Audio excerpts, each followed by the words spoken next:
And it was about, I'm still young, I'm only 33.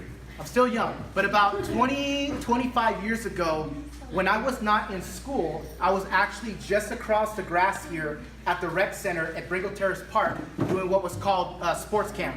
Anybody ever been a part of sports camp or had the kids in sports camp? It's basically a babysitting service where every week they do a different sport. So one week they'd be devoted to basketball, the next week to softball, following week to playing hockey in the gym, and every week we would learn a different sport.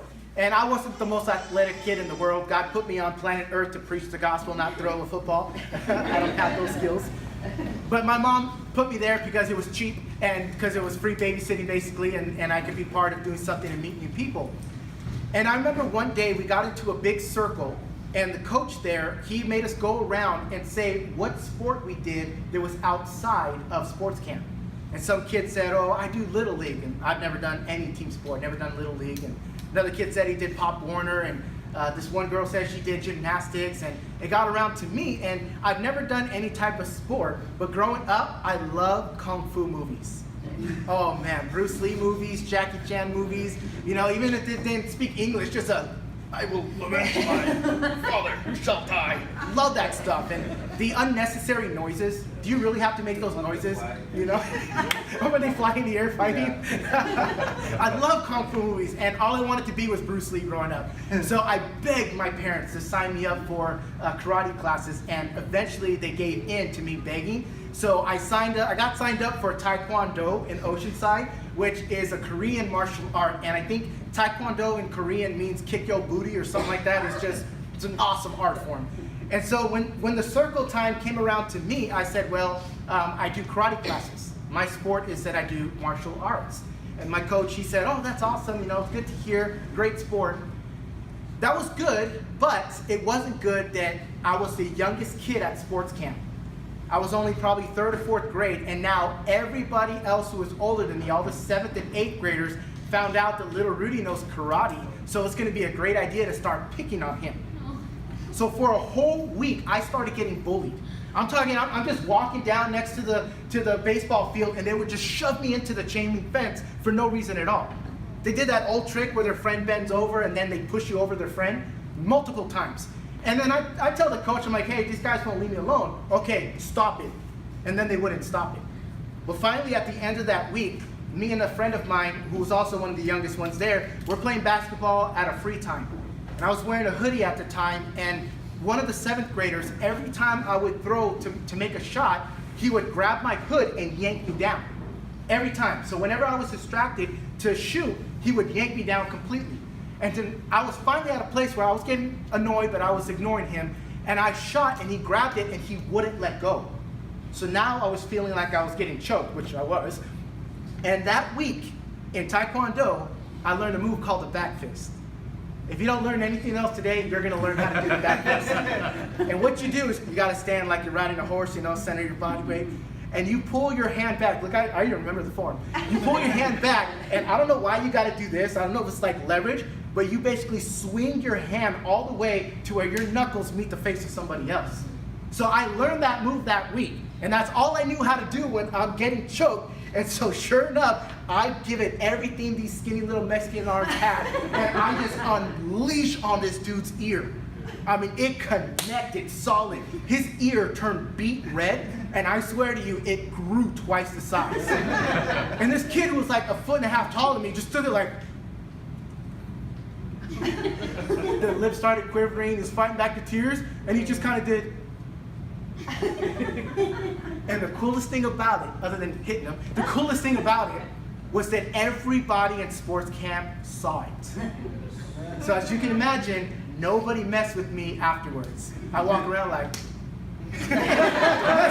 don't mess with me. For that whole week, everybody knew that I was taking karate lessons. But when I busted up that bully's ear, they believed it.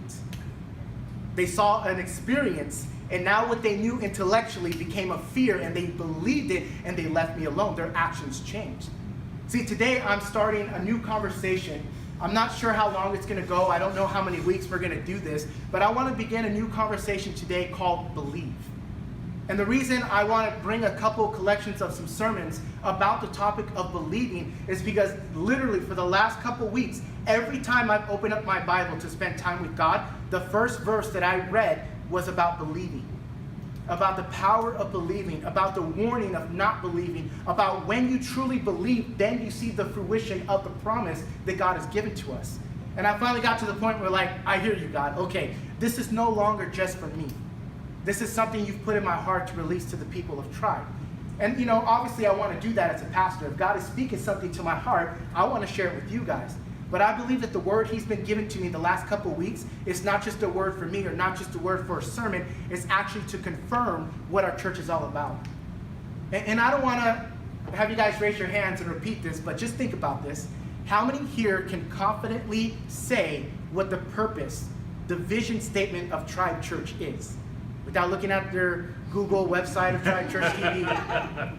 You know, and I have to tell myself every now and then, what's the purpose? Can you repeat that? Did you forget? And if you don't know, our motto of Tribe Church is love lives here. If we can simply love God and love other people, we're going to go to heaven with our shoes on. Okay? We're going to be just fine. Love lives here. When people come here, I like to say you're a visitor for one day, and every day after, your family. Love lives here. That's our motto. That's what we want to breathe and speak. But our unique purpose, our unique calling in the city of Vista for Tribe Church is to help people discover the love of God, to discover their identity, so that they can express the love and the power of God in their own world. And I know that's a lot to say, but it's basically helping people to get an encounter so that they can believe for themselves, an encounter of God's love. They know who they are, their identity. I'm not an orphan, I'm a child of God, I have the authority of Christ, I'm not a victim, I'm a victor. You get to understand who you are. Then when you're filled with the love of God and filled with the knowledge of your identity, now you can release naturally his love and his power wherever you're at. Shopping, at work, at the marketplace, at home, with friends. You can naturally say, this is who I am and this is who God is to me, and it flows out of you. And I know that's a lot of wording and it's hard to write down and remember. Again, you can go to tribechurch.tv and read our core values and our mission statement and all that. But an easy way to sum it up in 4 words, what we're all about as a church is personal revival and city impact. Personal revival and city impact. Revival, as we know, is when God's love so penetrates a place that it is nothing but a fascination of who he is. Sinners come back and know him and confess him, and people only want to worship God, and businesses get shut down because the power of God is flowing freely. That's revival. But we don't just experience revival corporately. Each and every one of us can have a personal revival in our hearts every single day. And then as we walk as people of light and love and power, we get to impact our city. Maybe not with outreaches, maybe with outreaches. Maybe just one by one, each and every one of us in Tribe are a spark that ignites something somewhere. So we all have the ability to trust God, look to him, be filled by him, and release him very naturally. But I believe that our city is much like those bullies. And a lot of Christians are just like those bullies at sports camp, where they know who Jesus is, they know about the church, they know how to get saved, but they have a problem with believing. And maybe we have a problem with believing, but we never knew it. And the way I want to explain how powerful believing is to define 3 words, and you're going to see very clearly after I define these 3 words how powerful believing is. So if you're taking notes, write down these 3 words. The first one is faith. Faith, first word. The second one is hope. And the last one is believe. Faith, hope, and believe. I want to bring a biblical definition and show you, I actually have a prop today, I want to show you what it looks like to truly believe. Now, I've spoken about faith a lot the last couple weeks, so who thinks that they're confident enough to share the definition of faith that I've said a couple times in the last few weeks? And I'll give you a hint. It's from the Greek word pistis. Anybody remember? Cool, so now I get to say it over and over again and not feel bad about it because you don't know it yet. Pistis in the Greek means a conviction of truth. So when you have faith, when you say, I have faith in God, or I have faith for this situation, you're saying, I am convinced and confident of the truth of what God has said. Basically, I have seen the evidence and I agree with it. That's what faith means. yeah, that makes sense. I agree. I have a covenant there. I believe. I have faith in that area. Hope. Anybody want to give a shot at what hope means? I defined this a couple times from Romans chapter 4. Man, I'm going to start sending you guys emails in the week. Hope. Hope from Romans 4, where Abraham hoped against hope. Those two words mean a confident expectation of good or a confident expectation of evil. The word hope simply means expectation. And you can hope in good things or you can hope in bad things. As an example, let's say that your company is bought out by another company, and now there's all these rumors that you're going to get laid off. You can say in your own heart, I hope I don't get laid off. And you may be thinking, I'm trusting God, I have faith that I won't lose my job, but in reality, you could be hoping for something wrong. Instead of saying, I hope I don't lose my job, you're actually saying, I am fearfully expecting to lose my job. Because you can have faith and you can have hope even in evil things. So rather than say, I hope I don't lose my job, you have the faith to say, it doesn't matter if I lose my job. Because whatever happens, my God is in full control, and if I don't end up working here, he's got something better for me. I will not fear and I will not worry. That's true and biblical hope. So you have faith, and then you have hope, and then the last one is belief. And to believe in the Bible, according to how the Bible defines believing, believing means to support, to come alongside, and it means to follow. That's what believing means. It doesn't mean hoping, wishing. That's not what believing means. Believing means that you've already been convinced of the truth, you're expecting good things, and now you're actually taking a risk, stepping out and following God. And so I drew this incredibly difficult chart. And what it shows is that we can have, and this is really how I break it down, faith, which means a conviction of truth. You're convinced of the truth. Hope means you're fighting for the truth. And believing means you're acting on the truth. So when you have a conviction, I believe you, God, and you have an expectation, it's any day now, God, you step into the realm of God saying, okay, follow me. And that's where we trip up. That's where we hesitate. That's where we stumble. That's where we get afraid, right at this line. Oh, I can believe God. I can trust him. I can expect great things. My pastor just preached on it. I just sang about it. Oh, God is good. And then God tells you, cool, so get some money. We're going to go across the country and do this. Oh, wait, God. I have a job and I got responsibilities. I can't just get up and go somewhere. But you said you trust me. You said you're expecting me to do great things. Well, I'm doing them. So why aren't you following? Because we have a fear now stepping into the realm of believing.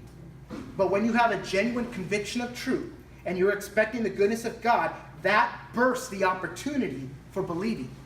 But if you cannot trust God enough to take his hand and to take a step of faith, you'll never walk into the realm of believing. And Romans 4, I believe it's upwards of maybe verse 12 and 13, it says that the faith that Abraham had and the grace brought about the promise of God. So we got to partner with God. We got to join God and follow him in our believing. Otherwise, we're never going to see the promise. See, God will take you to the Red Sea and split it. God will walk you through that and speak to you in the wilderness, but we have to be the ones that cross the finish line into the promised land. God can't kick us through. He can't drag us across. He has to call us, and with hearts that have confidence, that don't care what armies and what enemies and what giants are in the land, can walk through convinced of the truth, fighting for the truth, and now are acting on the truth. See, little Pastor Rudy heard God say a couple months ago, Rudy, I want you to start Tribe Church. That's awesome. And I'm expecting that one day I will be a senior pastor. I wanted to be a senior pastor for years now. So I heard God say start church. I have the hope that I want to be a senior pastor, but now I get to use my personal savings and rent the room and ask people to join me in the dream and say, okay, what now, God? That's believing. Having faith and hope to start Tribe Church, that's great, that's wonderful, that's the promise of God. But until I put that money down and said, I don't know what's going to happen, I don't know how many people are going to come, but you said it, God, so that's all I need to do, that's all I need to believe, and now that I'm here, what do I do now? That's what we get to hear from God and decide to do in moving forward. But the difference between just having faith and hope to believing. There's nothing wrong with faith. We need it. There's nothing wrong with hope. We need it. But there's something wrong when God asks us to believe and step forward and we reject it. And I believe that the number one enemy that we have as a church from stepping into what God has called us to believe for is not the enemy. It's not the devil. It's not the city's regulations. It's not money. It's not an expensive state. It's intellectualism. It's where we have faith and hope and we can believe and we can know, but then once that lines up and we see an opportunity to believe and we start fearing and we start doubting and we start worrying about what we don't have and what we're not equipped to do and our inadequacies, and we shut down. We rationalize too much. We overthink too much. And we don't trust enough. And I want to share with you a story that I've preached a million times, and you guys at Tribe Church are just going to have to get used to me preaching the same scripture a lot, because I can guarantee you every time I bring up a scripture, there's going to be a different angle. There's going to be a different revelation in it, because you can read the same chapter every day for a whole year and get 365 different revelations out of that one. But we're going to go to John chapter 11, a famous story of Jesus raising Lazarus from the dead. And we're going to start in chapter 11 and verse 17. What was the scripture? John 11. El libro de Juan, capítulo 11, versículo 17. I just hit the SAP button right there. 17. Reading out the New American Standard, because that's the will of God. And in verse 17, and remember, this is where Jesus was traveling with his disciples, and he got news that Lazarus was sick, and he waited an extra couple days. Lazarus died. By the time they get to the city, he's been dead now 4 days. So verse 17. When Jesus came, he found that he, Lazarus, had already been in the tomb 4 days. Now Bethany was near Jerusalem, about 2 miles off, and many of the Jews had come to Martha and Mary to console them concerning their brother. Stop at 19 real quick. That's very cool. That here you have Jews who don't believe in Jesus, who are against Jesus, who want to kill Jesus, yet they came to their neighbor to bring them comfort because they knew that they had just lost their brother. So you have a ripe opportunity where unbelievers and those who are anti-God are in the same place where Jesus is about to do a miracle. We got to be aware of our surroundings and aware of our circumstances and not always be focused on just us and how we're feeling, to open our spiritual eyes and look around and say, God, you're going to take care of me, but what are you doing right now? Verse 20, Martha, therefore, when she heard that Jesus was coming, went to meet him, but Mary stayed at the house. Martha then said to Jesus, Lord, if you had been here, my brother would not have died. Remember, we can't always put all the responsibility on God. When Jesus calmed the sea, he looked at his disciple and says, why did you do it? Basically. So there's times we partner with God. There's other times we allow God to do it completely. But she's crying out from her heart, if you had been here, my brother would not have died. Verse 22, even now I know that whatever you ask of God, God will give it to you. Jesus said to her, your brother will rise again. And Martha said to him, I know that he will rise again in the resurrection of the last day. And Jesus said with a little attitude, I am the resurrection and the life. He who believes in me will live even if he dies. And everyone who lives and believes in me will never die. Do you believe this? And she said to him, yes, Lord, I have believed. I have believed. She's like, I know, God. I know what you can do. I know you can raise him up. I know that even when we die, we're going to heaven, so we don't really die. I know. And Jesus says, I'm not asking what you know. I'm saying, do you believe? And then he leads the question to her. He puts the burden on her. He says, do you believe what I just said? And she says, yeah, I believed it a couple years ago.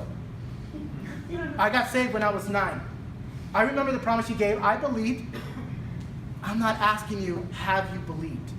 I'm asking, do you believe right now? Faith comes from hearing, not having heard. There's a continuum. Yeah, he told you that promise yesterday, but what is he saying today? Yeah, God healed that person 2 years ago, but what is he doing tomorrow? He says, do you believe? Do you believe? Do you believe? And she's still struggling because all she wants to do is no. Let's scroll down now to verse 38, where Jesus performs the miracle.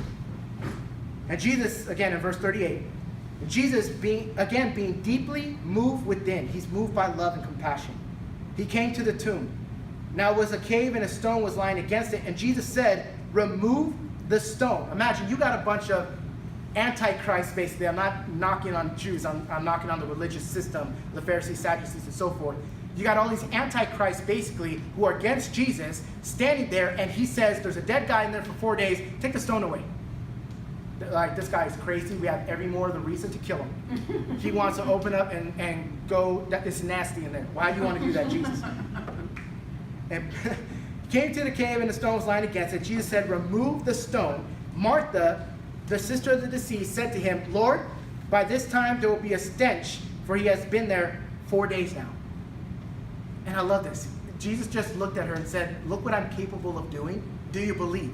And she gave him a, yeah, sure, I believe. And now her believing is being put up to the test. In verse 40, Jesus said to her, did I not say to you that if you believe, you will see the glory of God? So he didn't even let her answer this one. She's like, obviously you ain't getting it, woman. I got to show you something here. Verse 41, so they removed the stone and Jesus raised his eyes. That's so important. The Jews are looking for the dead man. Martha's like, oh, Jesus crazy, but she's looking at the dead man. All the ones who are there paid to mourn are looking in the cave, looking for the dead man. Doing this because they don't want to smell the dead man. Jesus, he's not looking at the dead man, he's looking at the Father. He raised his eyes above the circumstance, above the doubters, above those who were discouraged, above all the stuff that was happening around him. He could see, but it says he raised his spiritual eyes to listen to what the Father was doing in that moment. He raised his eyes and he said, Father, I thank you that you have heard me. I knew that you always hear me, but because of the people standing around, I said it so that they may believe that you sent me. And when he had said these things, he cried out with a loud voice, Lazarus, come forth. The man who died came forth, bound hand and foot with wrappings, and his face was wrapped around with a cloth. And Jesus said, unbind him and let him go. And you can keep reading. Go to chapter 12 in your own time, because it's really cool. There are Jews who came to Jesus and believed based on what Lazarus did, which was nothing, because Jesus did all the work and raised him from the dead. Because Jesus went past all the doubters and believed God, a man was raised, and all those who were against God believed. And that's all we need to do in life, is to raise our eyes to the Father, listen to what he is saying, get past all the doubts and all the other things, trust him. He will do the work, and we will see the world come to know the love of God that is burning within us. So there are some barriers. There are some barriers to believing. And Jesus was able to get past all those barriers, and the rest of the people in that community were not. So if you're taking notes again, there's a couple barriers I want to briefly talk about before we close. A couple barriers to believing that we have to look to God and allow him to speak to us about these issues. And we will see greater believing in our lives. If you're taking notes, write down these three words: doubt, discomfort, and a deficit. Doubt, discomfort, and a deficit. Three, in my opinion, of the biggest barriers to believing. And I want to look at these real quick. First one is doubt. Doubt. Again, we stop at a certain point when our fear rises up. I heard the story of a guy named Charles Blondin. He was a professional tightrope walker. The first one to stretch a tightrope across for a whole quarter mile above the Niagara Falls. And he went across it so many times it was nothing to him. He went across it blindfolded. He went across it on a bicycle. At one point, he went across with a little stove and he cooked an omelet as he walked on a tightrope 160 feet above the Niagara Falls for a quarter mile. At one point, he was getting bored, and so he gets a wheelbarrow and he says, how many people here, because he had a crowd, how many people here think that I can put a person in here and take them across and back on the wheelbarrow on the tightrope? And everybody cheered, you could do it, you made an omelet, you could do whatever, you could juggle and do it. And he says, awesome, who wants to jump in? Nobody. They don't care that they saw him do it 100 times, blindfolded. They're not getting in the wheelbarrow because of doubt. That ginormous what if. That monstrous what if. I believe, I've seen the evidence, they're calling me, but what if? what if? And I think that that's the doubt that kills us, because it's the same with us. We cheer God on, we celebrate the faith, we celebrate the promises, but when he tells us to get in, we hesitate, we doubt. And James 1:6, it says, when you ask of God, believe, do not doubt, and you will receive it. Believe and don't doubt. Don't you love that about the Bible? We're like, God, I'm so filled with fear. I don't know what to do. I'm going to open your word. Speak to me, God. You open it. It says, don't fear. Okay? Any more details there, God? Just don't do it. Like, okay, I'll try again. Like, I hate when the Bible does that, where you're like, you're crying out, you're desperate, and you read the Bible and it just says, stop it. Figure it out. Like, oh. But James 1 is actually one of those places in the Bible where it gives you a little more detail. Because if you go back a little bit in verse 5, before it tells you to believe and don't doubt, it says, if any of you lacks wisdom, ask the Father who gives without limit, and you will have it. Then believe and do not doubt. So he's giving us an answer there.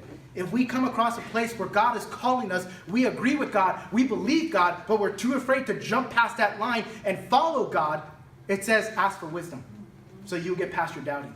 Say, what if, God? Okay, my flesh is saying what if, and my body's saying what if, and my mind is saying what if, but God, I want my spirit man to lead me. So help me, give me a wisdom. Show me something beyond my circumstance, something beyond my years, something beyond my own limitations of my mind and my heart, and give me something that's going to bring about a wisdom and a confidence, even supernaturally, that'll allow me to cross that line. We've got to be done with doubt. But God can't just pluck it from us. We have to trust him and ask for the wisdom so we can carry through. Doubt. Take care of doubt, a huge barrier to believing. The second one is discomfort. Nobody likes discomfort. If there was no discomfort in the world, we would all be skinny. Because junk food wouldn't be junky, it would taste great, and health food would be amazing. If there was no discomfort, we would do so many risks, because if there's no pain, if there's no hurt, we're so much more willing to go for it. But there is discomfort, and in this world, we're going to have tribulation. And that is like the Bible saying, you're going to have problems, so get over it. Stop worrying about it. Because it's always going to be there. But in the midst of the discomfort and in the discouragement, we can have a love that makes us oblivious to it. Remember Jacob and Rachel? Here you have Jacob who ran away from home, and he sees Rachel for the first time. And he says, I want to marry you, boo. I want you. And he goes to her father and says, can I marry your daughter? He says, you a strong young man. You know, like, you have experience. Hey, guess what? You can marry, sure, you can marry my daughter, but can you work for me for 7 years before you marry her? And he's so drunk in love. This boy was messed up. He's so drunk in love. He says, sure, anything that you want. So he worked 7 years. And in fact, he worked 14 years. And the Bible says that this fool was so messed up that it seemed like just a few days. Every time he's cutting sheep's hair, he's just looking over her like...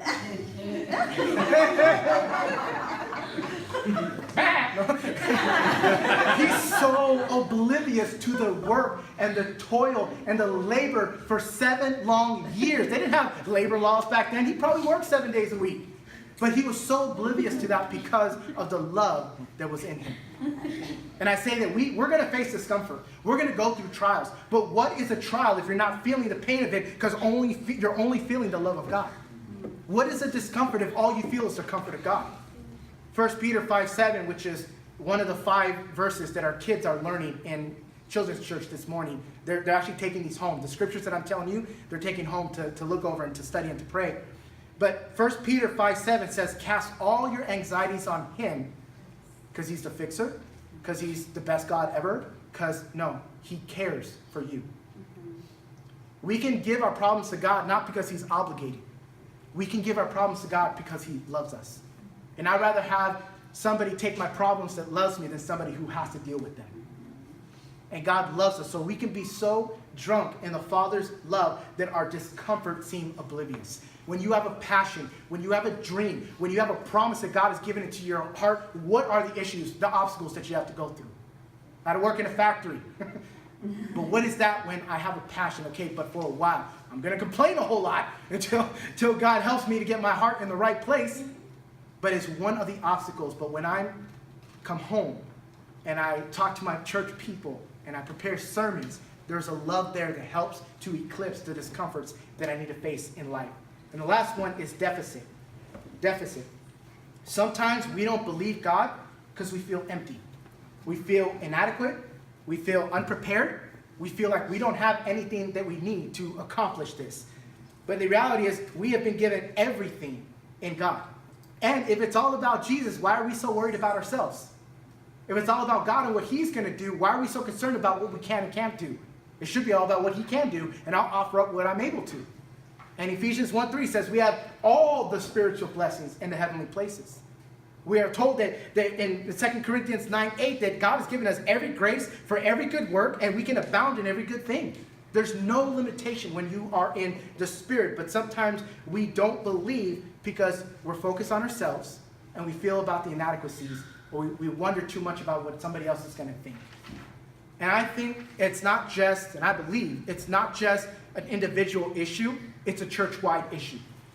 Many of us were too afraid to step out and do what God has called us to do because what other people think or we're inadequate, but actually it's a church-wide problem. We're so concerned about taking a risk, we're so concerned about being politically correct, we're so concerned about what people think, we shut down. And so what ends up happening is that the whole world doesn't see an expression of the power and the love of God. What they see is the hypocrites. What they see is church error. What they see is flawed humanity. And now the whole world looks to the church and says, you guys keep messing up, and you guys are still condemning, and you guys are judgmental, and you guys are hypocrites, and look, you guys keep getting caught in sin. That's not what this whole walk of faith is all about. It's all about flawed humanity who is looking to a perfect God and releasing his loving power in an undeniable way.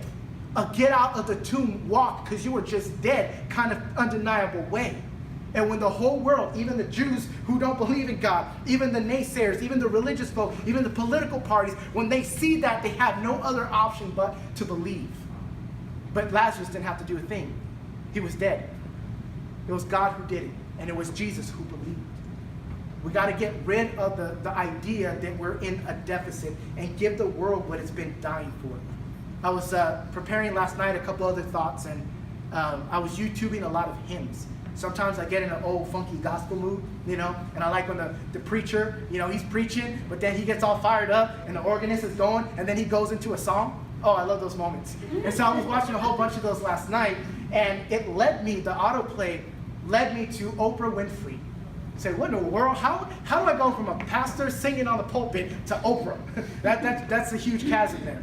And what Oprah did back in 2006 is she invited 25 of the most influential African-American females together who are in the arts and in Hollywood and singers, brought them all together to celebrate history. Patti LaBelle, Gladys Knight, Chaka Khan, brought all of them together. And they had a couple events and different things, and the 3-day event ended with the Sunday morning brunch on a Sunday morning with singers who grew up in the church. And so one by one, Gladys Knight pops up, and Patti LaBelle pops up, and Whitney Houston pops up. I don't know if she's still alive then or not. Anyways, so these amazing women pop up, and they start singing gospel. And church happened on that Sunday morning. And they did a 1-hour special on this, and I don't remember what network, but Oprah Winfrey herself, she looks at the camera and she says, I did not expect that, but Jesus showed up, and Jesus showed out. We had church that morning. Here you have the entire world tuning into a program that Oprah is putting on, and she cannot deny that the presence of God was there. And those who were in attendance could feel the Holy Ghost bumps, and they knew without a shadow of a doubt that the presence of God was there.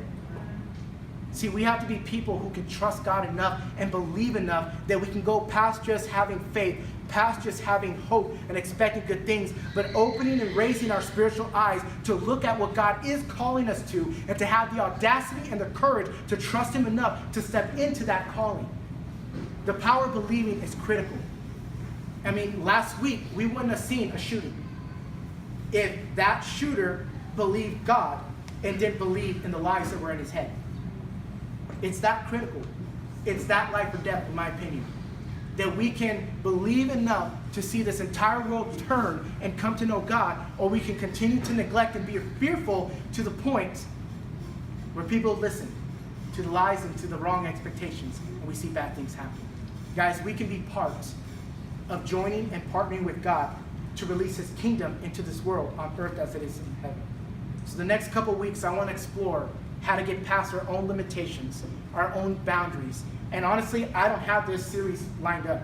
I just know God said start, and we're going to see what happens. But I'm believing and I'm trusting that we're going to learn some incredible revelation to get out of our own heads and to see not only our own lives and families change, but the city of Vista impacted. Amen? Amen. So Father, I just thank you again for your goodness. And I thank you that you love us. And because you love us, you take our anxieties, you bless us, you comfort us, you provide for us. Not based on obligation, but based on an obsession that you have with us.